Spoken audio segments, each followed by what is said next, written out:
All right, so why do you hate selling, or why is selling so difficult?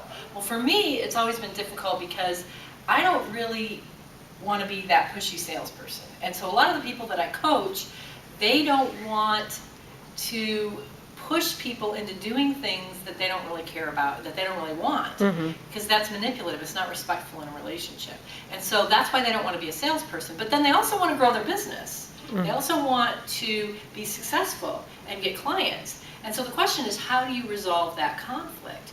Well, actually, what we find is that if you look at the most effective salespeople, they are not very pushy or manipulative at all. In fact, what they do is do the opposite of pushing. They actually qualify harder than most salespeople. So I've actually been given some statistics. You have an average salesperson, and then you have the best salespeople. And for every 100, let's say, prospects, typically the average salesperson comes from that aggressive salesperson mentality. And what they want to do is sell as many as they can. So that's their mission. And so what they might do is take these 100 people that they think maybe could be prospects, and they want to talk, they want to get everybody. So out of 100%, maybe 80 of them they're going to try to get a meeting with. Whereas the best salespeople, they're going to qualify. And their mission is not to get as many sales as possible.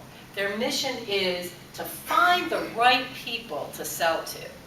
And those people are probably going to take the first 100 people they talk to and maybe only take 20% of them and invite them to that next meeting. But then when they get to the next meeting, the best salespeople, because they've qualified and they're only talking to people who really, really want or need the product, they close 90% of these 20. Whereas, because these average salespeople, the pushy salespeople, have invited 80% of the people into the meeting, many of who are not even qualified and probably aren't even interested in the process, they close maybe 10%. So what you end up with is either 10% of 80 or 90% of 20. So these people get 18, and these people get, what, 8 out of the same 100.